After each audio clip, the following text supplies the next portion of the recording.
വിവാദങ്ങൾക്കിടെ AI ഉച്ചകോടി ഒരു ദിവസം കൂടി നീട്ടി കേന്ദ്ര സർക്കാർ. സംഘാടക പിഴവിനെതിരെ വലിയ പ്രതിഷേധമാണ് പ്രതിപക്ഷം ഉയർത്തുന്നത്. ചൈനീസ് റോബോട്ടിനെ കൊണ്ടുവന്ന ഗാൽഗോത്തിയോസ് സർവകലാശാലയെ ഉച്ചകോടിയിൽ നിന്ന് പുറത്താക്കിയിട്ടുണ്ട്. 5 ദിവസം നീണ്ടു നിൽക്കുന്ന ഉച്ചകോടിയിൽ പ്രതിനിധികളടക്കം എക്സ്പോ സന്ദർശിക്കാനെത്തുന്നവരുടെ നീണ്ട ക്യൂ ആണ്.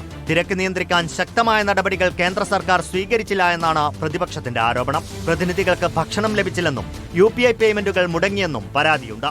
തെറ്റുപറ്റിയിട്ടുണ്ടെന്നും ജനങ്ങൾ ക്ഷമിക്കണമെന്നുമുള്ള ഖേദപ്രകടനവുമായി കേന്ദ്രമന്ത്രി അശ്വിനി വൈഷ്ണവും രംഗത്തെത്തി. പിന്നാലെയാണ് രാഷ്ട്രീയ വിവാദം. രാജ്യത്തിനാകെ നാണക്കേടുണ്ടാക്കിയ സംഭവമെന്നായിരുന്നു കോൺഗ്രസ് അധ്യക്ഷൻ മല്ലികാർജുൻ ഖാർഗെയുടെ വിമർശനം. നടന്നത് PR കാഴ്ച മാത്രമെന്ന് രാഹുൽ ഗാന്ധിയും കുറ്റപ്പെടുത്തി. ഇതിനിടയിൽ ചൈനീസ് റോബോട്ടിനെ കൊണ്ടുവന്ന ഗോൾത്തിയാസ് സർവകലാശാലയെ ഉച്ചകോടിയിൽ നിന്നും പുറത്താക്കി.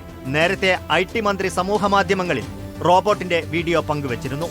ചൈനീസ് റോബോട്ടാണെന്ന് മനസ്സിലായതോടെയാണ് സർവകലാശാലയ്ക്കെതിരെ IT മന്ത്രാലയത്തിന്റെ തിടുക്കപ്പെട്ട നടപടി. Google CEO Sundar പിച്ചെ, Brazil president എന്നിവരുമായി പ്രധാനമന്ത്രി കൂടിക്കാഴ്ച നടത്തി. നാളെയാണ് ലോകരാഷ്ട്ര നേതാക്കൾ പങ്കെടുക്കുന്ന പ്ലീനറി സെഷൻ. റിപ്പോർട്ടർ, ദില്ലി.